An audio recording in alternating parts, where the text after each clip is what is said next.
And he saw that there was no man, and wondered that there was no intercessor. Therefore his arm brought salvation to him, and his righteousness, it sustained him.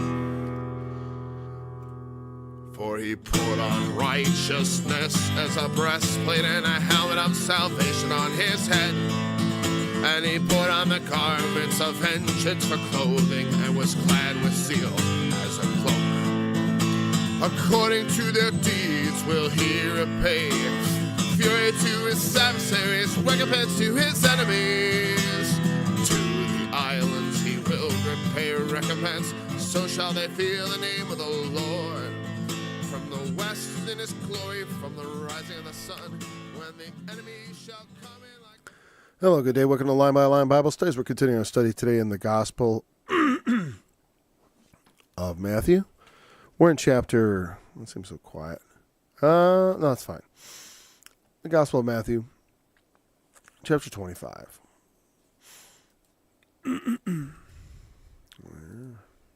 All right. And I want to read from the beginning. It's a new week. I don't want to take it out of context. Not that I think there's any danger of that. Why are these headphones just seem so quiet today? Hello. Okay, whatever. All right. Then shall the kingdom of heaven be likened unto 10 virgins, which took their lamps and went forth to meet the bridegroom. And 5 of them were wise, and 5 were foolish. They that were foolish took their lamps, and took no oil with them. But the wise took oil in their vessels with their lamps. While the bridegroom tarried, they all slumbered and slept. And at midnight there was a cry made, Behold, the bridegroom cometh, go ye out to meet him. Then all those virgins arose, and trimmed their lamps. And the foolish said unto the wise, Give us of your oil, for our lamps are gone out. But the wise answered, saying, Not so, lest there be not enough for us and you. But go ye rather to them that sell, and buy for yourselves. And while they went to buy, the bridegroom came. And they that were ready went in with him to the marriage, and the door was shut. Afterward came also the other virgins, saying, Lord, Lord, open unto us. But he answered and said, Verily I say unto you, I know you not. Watch therefore, for ye know neither the day nor the hour wherein the Son of Man cometh. For the kingdom of heaven is as a man traveling into a far country, who called his own servants and delivered unto them his goods. And unto one he gave 5 talents, to another 2, and to another 1, to every man according to his several ability. And straightway took his journey. Then he that had received the 5 talents went and traded with the same, and made them other 5 talents. And likewise he that had received 2, he also gained other 2. But he that had received 1 went and digged in the earth, and hid his Lord's money. After a long time the Lord of those servants cometh, and reckoneth with them. And so he that had received 5 talents came and brought other 5 talents, saying, Lord, thou deliverest unto me 5 talents. Behold, I have gained beside them 5 talents more. His Lord said unto him, Well done, thou good and faithful servant. Thou hast been faithful over a few things. I will make thee ruler over many things. Enter thou into the joy of thy Lord. He also that had received 2 talents came and said, Lord, thou deliverest unto me 2 talents. Behold, I have gained 2 other talents beside them. His Lord said unto him, Well done, good and faithful servant. Thou hast been faithful over a few things. I will make thee ruler over many things. Enter thou into the joy of thy Lord. Then he which had received the 1 talent came and said, Lord, I knew thee, that thou art a hard man, reaping where thou hast not sown, and gathering where thou hast not strowed. And I was afraid, and went and hid thy talent in the earth. Lo, there, thou hast that is thine. His Lord answered and said unto him, Thou wicked and slothful servant, thou knewest that I reap where I sowed not, and gather where I have not strowed. Thou oughtest therefore have put my money to the exchangers, and then at my coming I should have received mine own with usury. Take therefore the talent from him, and give it to him which hath 10 talents, for unto every one that hath shall be given, and he shall have abundance. But from him that hath not shall be taken away even that which he hath. And cast ye the unprofitable servant into outer darkness. There shall be weeping and gnashing of teeth. When the Son of Man shall come in his glory, and all the holy angels with him, then shall he sit upon the throne of his glory. And before him shall be gathered all nations. And he shall separate them one from another, as a shepherd divideth his sheep from the goats. And he shall set the sheep on his right hand, but the goats on his left. Then shall the king say unto them on his right hand, Come, ye blessed of my Father, inherit the kingdom prepared for you from the foundation of the world. For I was an hungered, and ye gave me meat. I was thirsty, and ye gave me drink. I was a stranger, and ye took me in. Naked, and ye clothed me.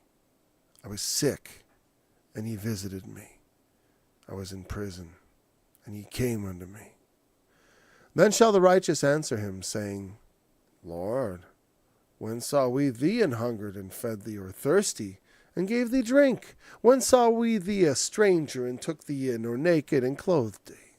Or when saw we thee sick, or in prison, and came unto thee?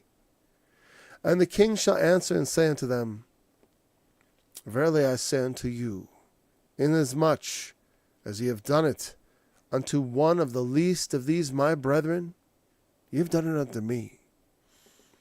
Then shall he say also to them on his left hand, Depart from me, ye cursed, into everlasting fire, prepared for the devil and his angels. For I was an hungered, and he gave me no meat. I was thirsty, and he gave me no drink. I was a stranger, and ye took me not in.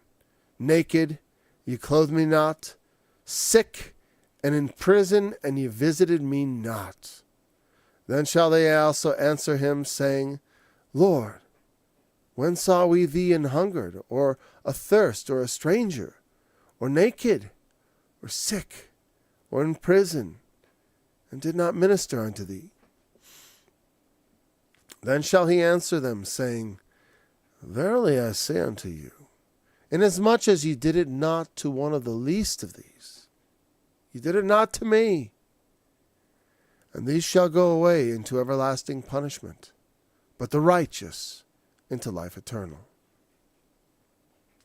That's the only part of it. We only going from verse 31 to 40, as far as, we're going from verse 31. That may not take up the whole study, so we're going to keep reading. Let me have a sip of water. We'll probably only read about half this chapter. And it came to pass, when Jesus had finished all these sayings, he said unto his disciples, You know that after 2 days is the feast of Passover, and the Son of Man is betrayed to be crucified. Then assembled together the chief priests and the scribes and the elders of the people unto the palace of the high priest, who was called Caiaphas, and consulted that they may take Jesus by subtlety and kill him. But they said, Not on the feast day, lest there be an uproar among the people. Now when Jesus was in Bethany, in the house of Simon the leper, there came unto him a woman having an alabaster box of very precious ointment, and poured it on his head as he sat at meat. But when his disciples saw it, they had indignation, saying, To what purpose is this waste? For this ointment might have been sold for much, and given to the poor. When Jesus understood it, he said unto them, Why trouble ye the woman? For she hath wrought a good work upon me. For ye have the poor always with you, but me ye have not always. For in that she hath poured this ointment on my body, she did it for my burial. Verily I say unto you, wheresoever this gospel shall be preached in the whole world, there shall also this that this woman hath done be told for a memorial of her. What just happened? Oh, headset fell. Then one of the 12, called Judas Iscariot, went unto the chief priests. Oh, there we go. I see my headphones weren't plugged all the way in. That's why everything sounded weird. And said unto them, what will ye give me? And I will deliver him unto you. And they covenanted with him for 30 pieces of silver. And from that time he sought opportunity to betray him. Now the first day of the feast of unleavened bread, the disciples came to Jesus, saying unto him, where wilt thou that we prepare for thee to eat the Passover? And he said, go into the city to such a man, and say unto him, the Master saith, my time is at hand. I will keep the Passover at thy house with my disciples. And the disciples did as Jesus had appointed them, and they made ready the Passover.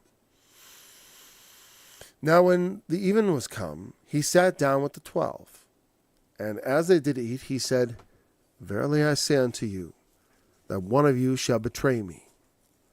And they were exceeding sorrowful, and began every one of them to say unto him, Lord, is it I? And he answered and said, he that dippeth his hand with me in the dish, the same shall betray me. The Son of Man goeth as it is written of him. But woe unto that man by whom the Son of Man is betrayed. It hath been good for that man if he had not been born.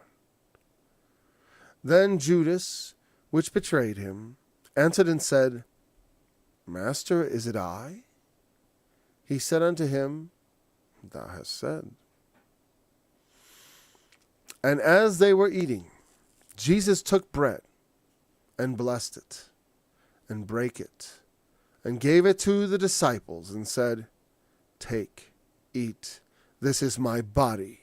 And he took the cup, and gave thanks, and gave it unto them, saying, drink ye all of it, for this is my blood of the New Testament, which is shed for many for the remission of sins. But I say unto you, I will not drink henceforth of this fruit of the vine, until the day when I drink it new with you in my Father's kingdom.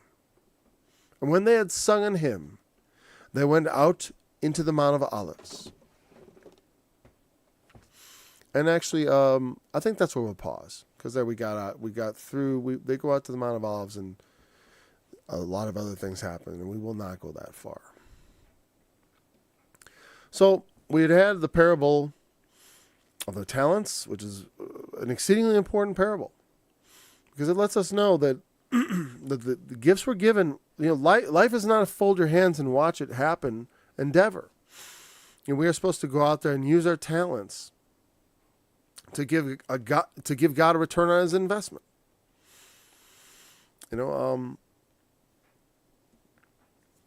that comes in many forms. That's why it's just right. The master delivers them his goods. He's got all kinds of goods. It could be anything. It could be bushels of wheat. It could be all these other things. What is it for human beings? What's every asset you possess? Really. And those intangible assets, of course, we think about like your talents, of course, as your personal talents, but also, your family, your friends. These are things that are also assets. I was thinking my children as assets and as a byproduct of my own work. It's like God gave me children and I returned to him them more than what he gave me. I put more into them than was initially given.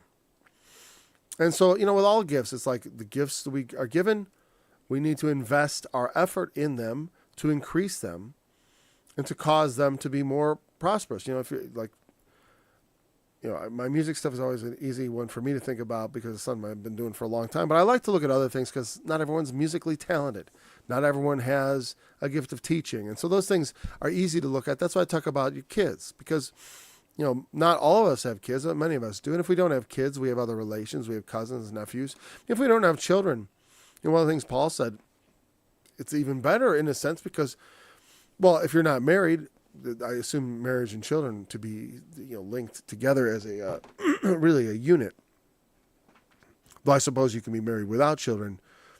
The glory of marriage is children because that is where the one fleshedness truly manifests itself in offspring that are literally of where two become one. And so we don't all have children, but if you don't have children, you can still, Paul said that, well, if you're not married, like I said, or the wife seeks to please her husband, whereas he that does not, everything's good. A wife or a husband seeks to please their spouse. They have certain needs that need to be fulfilled.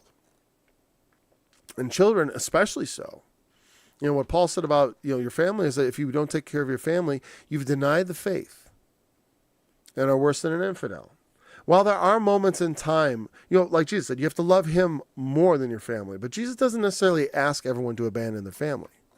That's not how it goes. As we see even in the Gospels, his disciples were called to come with him, his apostles especially. But there are other people like a man, it wasn't in this Gospel, but in Luke, there's a man who's delivered from demonic possession, whom he advises, who wants to follow Jesus. And he says, no, stay, go back to your people and tell them about it. For a lot of people, that's going to be the case. You're not going to be a missionary. You're not going to be an apostle. You'll be an apostle to your family. You'll be an apostle to your neighbors. And I mean your extended family if you don't have children or a wife or whatever, or a husband. You have other relations or you have, because like Jesus said, who is my father? Who is my sister? He didn't say who's my father. He says, who's my mother? Who's my sister? Who's my brother? Because he knew who his father was. But, who are those other relations to me? Who are the most important relations other than God himself? And he looked around at his disciples and he said, my mother, my sister, my brother.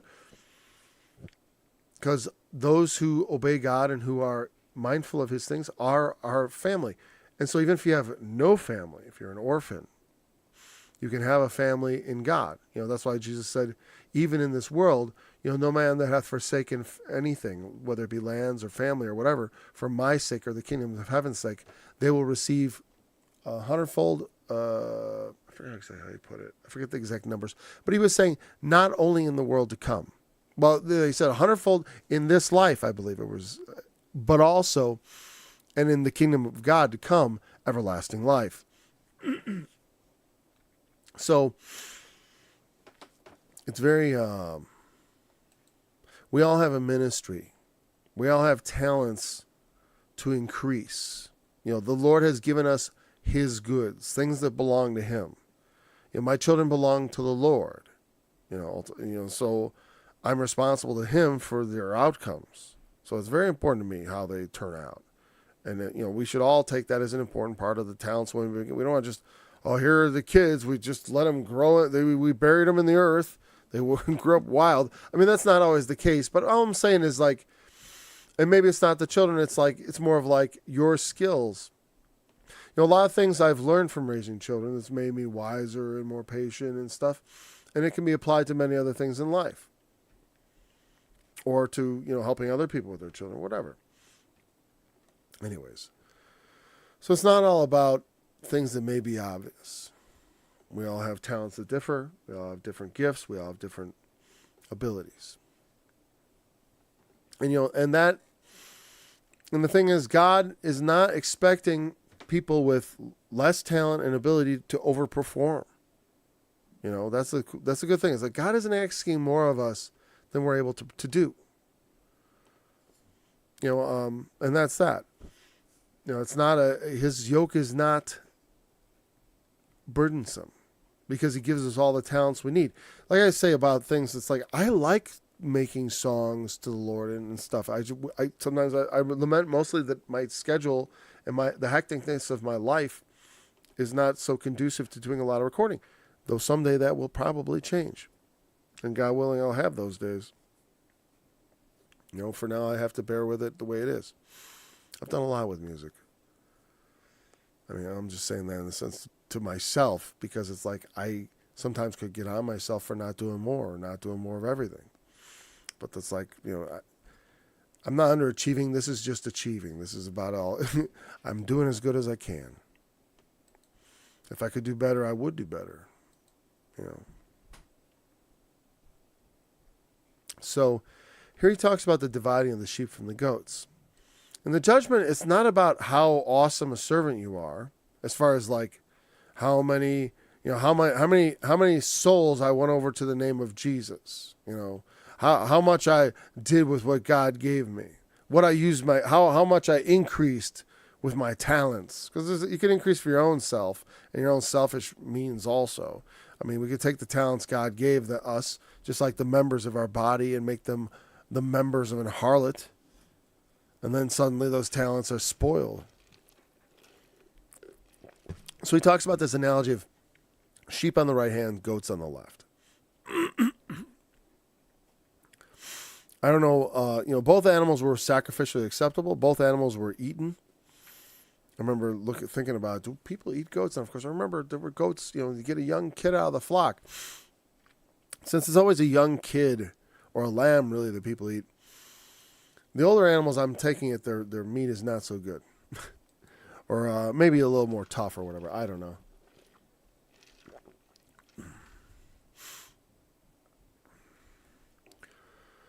So he says, he divides them on his right and his left. Now, one thing that's interesting about this, there's a lot of ways to look at this. One of the things I would say about this, I remember this used to be sort of a thing to me, because I look at this and I'm thinking like, I would think about the timing of the judgment. You know what I mean? And it would confuse me, because in Revelation chapter 20, there's 1,000 years that transpires between the resurrection of the righteous and of the unrighteous, per se. Let's call it the first resurrection and the second resurrection. The first resurrection, the second death hath no power. The second resurrection, it does, but that doesn't mean it has all power necessarily. Okay? But first resurrection is for the elect. And that's why I always sort of like, I think about the second resurrection is like, is anyone there going to be saved? It's like, well, if they were, why wouldn't they be taken in the first resurrection? The only thing I could think of would be millennial people who are millennial and I don't know, it's like, so there's other reasons. And especially because I do think the first resurrection is explicitly for the servants of Jesus. Whereas anyone else who God deemed righteous, I don't think he has promised them that resurrection that we gain and the kingdom that we gain. But the heaven and earth to come, that second resurrection, does the second death have all power? Well, I've often questioned that. I can't say for certain, because it's up to God and his mercy. Because people will say like, well, if anyone follows their conscience and does what's right in the sight of the Lord, then he will justify them. But of course, no man does that, and that's the problem. But the truth is, when you read the Bible, you see a general sense of like, well, there's like righteous men, but there's none that doeth righteousness, no, not one. So how do you have good men and righteous men mentioned in the Bible? Because they're relatively good, relatively righteous, just like Noah, just like all the other characters in the Bible, where it's like, well, they're righteous men. Well, why are they making blood sacrifices for sin? And of course, because we all have, even the best of us, all our righteousness is as filthy rags, as it's written. So, even so, but God has mercy on us because of Jesus. And that's an interesting thing. And that fact causes people to think that, like, well, all it takes to be saved is to have brand Jesus. Kind of like the mark of the beast. You just get marked with Jesus and you're done. Now, the seal of God in your forehead, it's not a mark. It's a seal. It implies something else, like it's a personal thing. It's a divinely, a seal is not the same as a mark.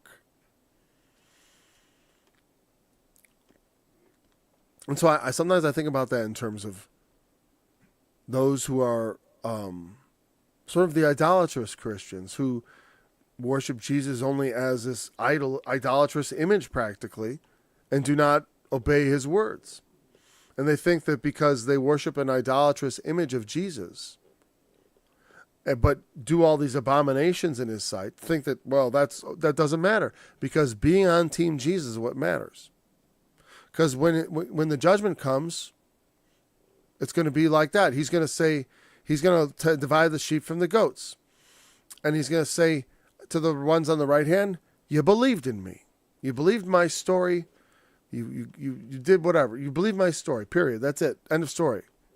You didn't have to do anything else. You just had to do that. I know you committed abominations and you stepped on people who were weaker than you, and you oppressed. You didn't feed the hungry. You didn't give drink to the thirsty. It doesn't matter. It doesn't matter, because your works don't matter. All that matters is your faith. And since you believe that you're saved no matter what, even no matter in spite of any evil that you might do, well, then you are. And the New Testament does not. That's taking a few isolated verses and trying to make a mountain out of them. A mountain of doctrine. Everything that would lead you down that path of thinking, you would see blockages in the scriptures. Paul saying, God forbid, and similar things. No, it's not like that. Let us not tempt Christ. Don't be a fool. This is reality, not fantasy. Just like sign up for salvation. It is, we are expected to take it seriously. That's why the guy without a wedding garment, he didn't respect where he was going. He had no respect to the kingdom he was going to witness the wedding for. And notice he says, it's like, what? And so what am I saying? Well, as I've said before, I look at Revelation as a revelation of certain things. And when it says there's 1,000 years between their resurrection and all that, and it's quite clear in that passage. Now, you could choose to make it all esoteric and stuff, but look at, here he's got sheep and goats and stuff. It's like, if you want to get all, like this, like what I'm saying is, this has nothing to do with timing.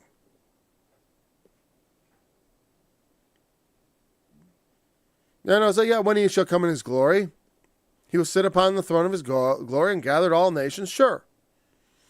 Right? This is going to be over one of those groups he may not see till the end of the 1,000 years because of the second resurrection, which is not named so, but we'll call it that. We'll call it the final resurrection because there ain't going to be any more after that, as far as I know. Not in this world.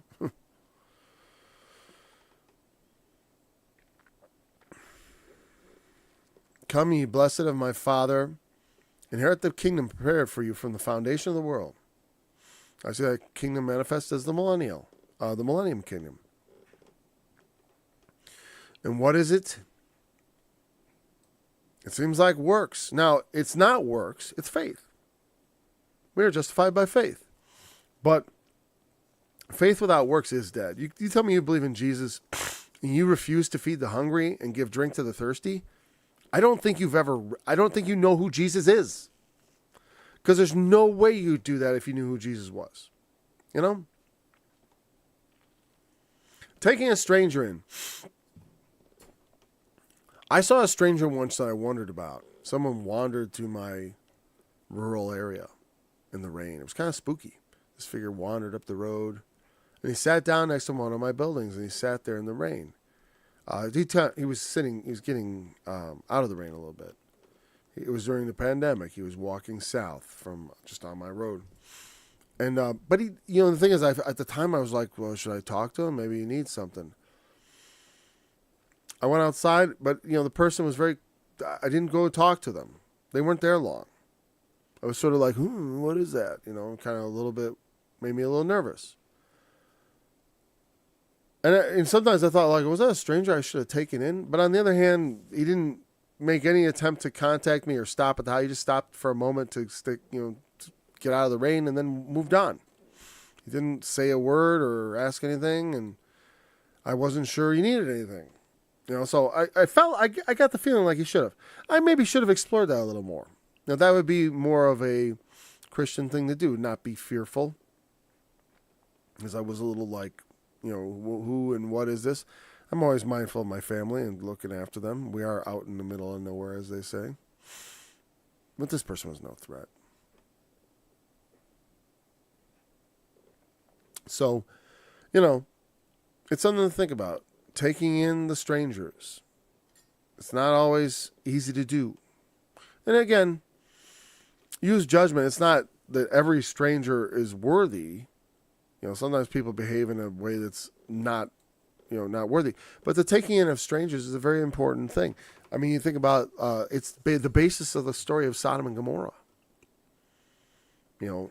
The showing hospitality to strangers is such an ancient custom that it was it was so taboo that it's the basis for the Sodom and Gomorrah story. Because that's why he's willing to do he will offer even his daughters to prevent the strangers from being taken, being abused. That's how sacred it was that he would offer everything he could. I remember someone saying, why not offer himself? It's like he can do that, that's fine, but the story goes right to the maximum. I mean, it's like, if he'd offered himself, that's not the same level. They're saying that stranger being kind, being hospitable to strangers and stuff is very important. And it comes here in Jesus too. It's going to be in the judgment. How'd you treat people that were strange to you? And it goes to things like, they say judge someone by how they treat their inferiors. Was that the right word? But whatever. I mean, people that are not people that they have authority over. Parents, how they treat their kids. And like I said, provoke not your children to wrath. It's a good idea. I don't think I had any teenage rebellion because I didn't really make them mad. Because most of my rules made sense. By the time they were 13, they understood everything Dad wanted, and they basically agreed. Basically. Maybe they had some disagreements about some big things or something like that. I don't know. No one ever complained much. I don't know. But they can tell me later when they feel up to critiquing me. I don't mind that. I just hope they would apply that critique to their own work as parents.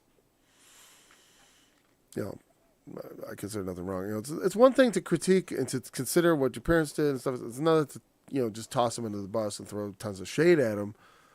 Not considering that, none of us necessarily,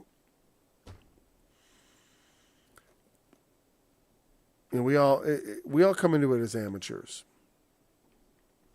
I don't like to make excuse for bad parenting. I haven't been perfect, but hey. Naked and you clothed me. Sick and you visited me. Prison and you came unto me.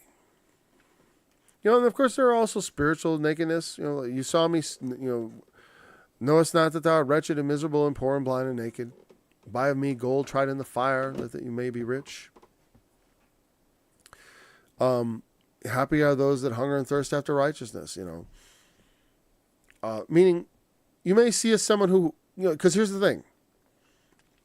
When I see someone who is well off, like let's say I see someone who's like, because this is the thing, I'm confronted with this, okay? Fat people who have plenty of everything. They are my countrymen. I don't see a lot of strangers. There's not a lot of strangers. I'm in the center of a giant country, a continental power. Naked. Everyone's got clothes. They got free clothes. If you don't got clothes, they'll get you clothes.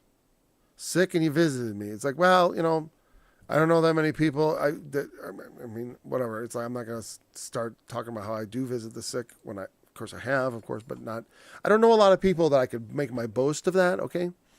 But the point is, well, when I think of this, I think of, let me just say I don't want to talk too much about that because I'm working on that. There's a lot of ways people are sick other than just normal sicknesses, right? Like you think about the sicknesses we have. Our country has an obesity epidemic. There's people that need help. They're sick, and there's a lot of misunderstanding and stuff. And it's like, so there's ways we can visit the sick beyond just, visiting someone. We can visit in the sense of the way the Lord visited Israel, to bless or to bring judgment. There's a visitation of the Lord. It's like looking after the sick, doing what you can for the sick. Our country is sick, both spiritually, intellectually, and physically. And it's really threefold sickness. Prison. There's all kinds of prisons beyond just, like I don't know a lot of prisoners. It's good to visit those in prison. I felt bad when my uncle was in prison. I didn't get to visit him, but he was really far away, and he was in a nice prison. Fortunately, these prisons are not so bad. I don't mind talking about when I failed to do things, but there are other kinds of prisons you can visit people in, right? There are prisons of addictions, prisons of despair, like we have all these metaphorical prisons that people could be locked up in. So there's other ways you can help people beside, because conditions in prison are not as they once were, at least not in this country. Though they are not good in many places.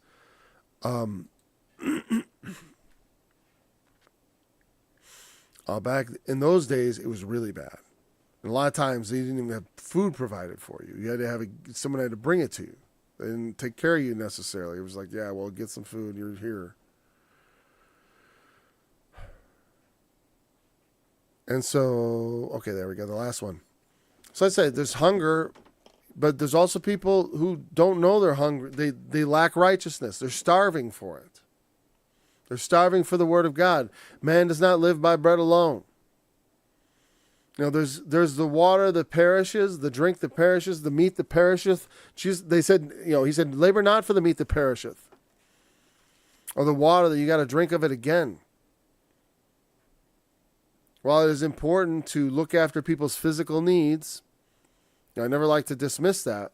It isn't right to say to someone who's hungry and naked, be clothed and be filled, and then do nothing to help them. Obviously, that's got to be done. But a lot of that is done. We have a lot of support systems in this country. What makes me lament the most is our country has done a good job of insulating its people against the harshness of the world to a degree compared to other countries. But then we go around the world making people miserable and killing them and ending their lives. It's absolutely despicable. And it's so far from us, we can't be touched with it. We can't do anything about it except try to change things here.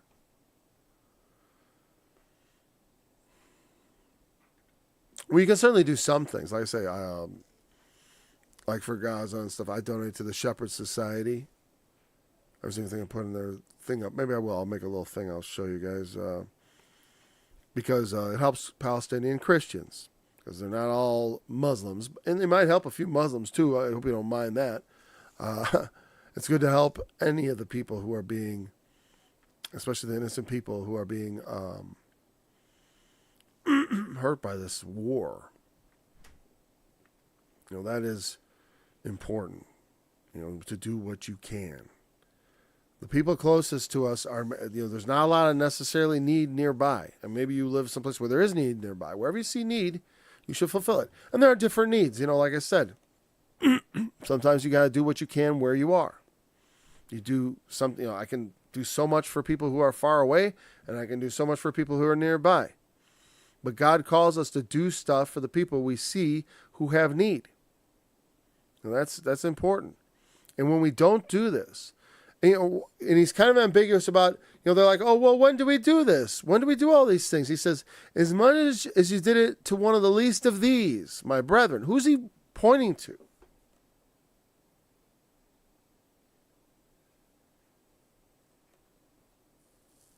He could have been pointing to the goats for all I know, or to the sheep.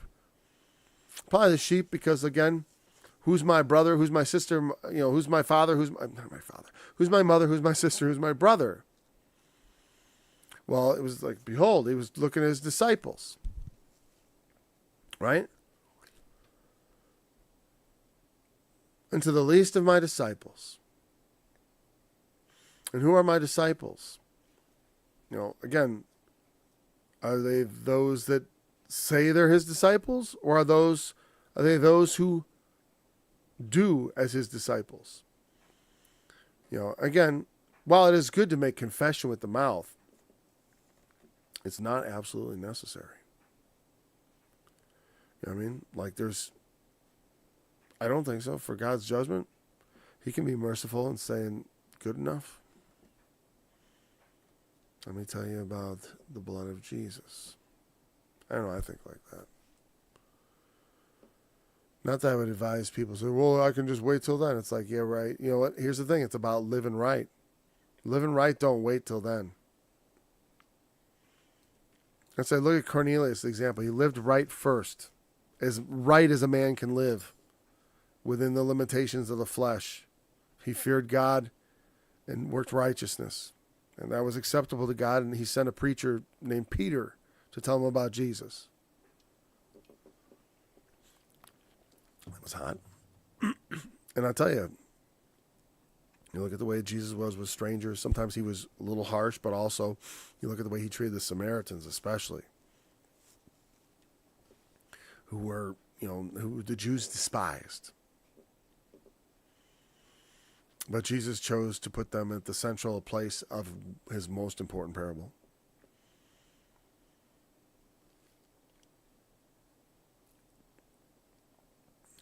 And so the others, it's just the opposite. You didn't do it to the least of these. I mean, a lot of times people will do things for important people. Like see, oh, look, it's Chuck Norris on the side of the road. Let's give him a ride. Let's help him out, right? I don't know why I chose Chuck Norris. It's because I thought he'd be someone that people would stop for. Then you see some guy who looks like me, you think like maybe not. And I wouldn't blame anybody. I don't even try to flag car. What do I need cars flagged down for? I'll fix my own situation. I'm not too worried about that. But right? There's a difference in the appearance of people. But we can't be respecters of persons, ultimately.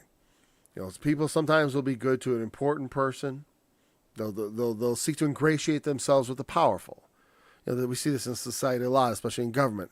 They want to rub noses with the big people and the important people, and so they have respect unto them. But to the common people, they have no respect. Right? To the least people, they don't worry about the least people. Who cares about the least people? But again, think about the least of Christ's disciples. And again, where does that arrive? It could look like someone like the Apostle Paul. It's like people think of him as a great apostle, which he was. But also, he counted himself not so high in his own estimation for what he had done in persecuting the church. And so also we should likewise not regard ourselves so highly. Certainly not.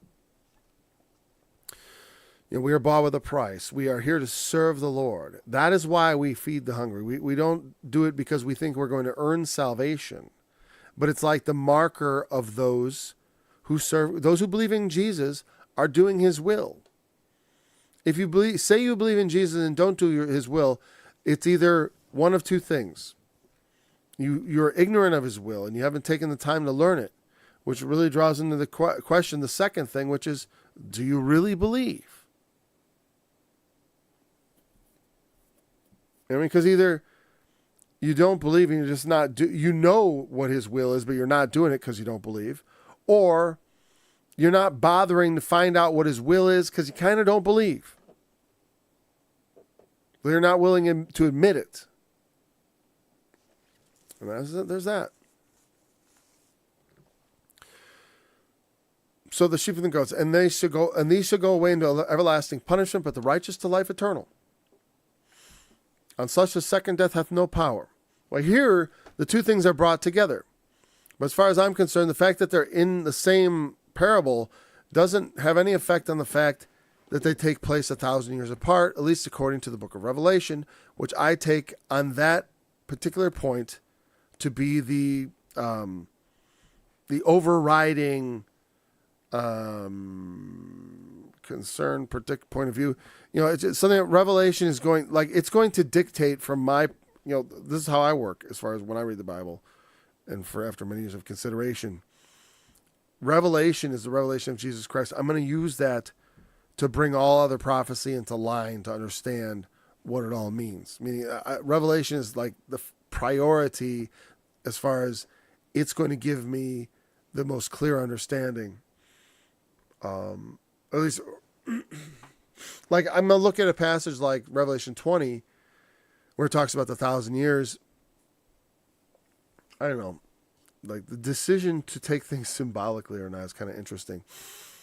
But like I said, even if that's a symbolic 1,000 years, that means symbolically those resurrections are still 1,000 years apart. Meaning in some way they're separated. And here, as he says, he will separate them. Let's go into the next chapter a little bit. We got a little more time. Let's see. So when he had finished these sayings, he said unto his disciples, you know that after 2 days is the feast of Passover, and the Son of Man is betrayed to be crucified. You know, I just realized it's not just about the time of the study. I'm almost to 4 o'clock, so I have to end it here because I have some things to take care of before the end of the day. We'll just pick it up at chapter 26 tomorrow, okay? Until then, remember that the testimony of Jesus is the spirit of prophecy, and he is the fulfillment of the law. And he saw that there was no man, and wondered that there was no intercessor. Therefore his arm brought salvation to him, and his righteousness, it sustained him. For he put on righteousness as a breastplate, and a helmet of salvation on his head. And he put on the garments of vengeance for clothing, and was clad with zeal as a cloak. According to their deeds will he repay, fury to his adversaries, recompense to his enemies. To the islands he will repay recompense, so shall they fear the name of the Lord. From the west in his glory, from the rising of the sun, when the enemy shall come in.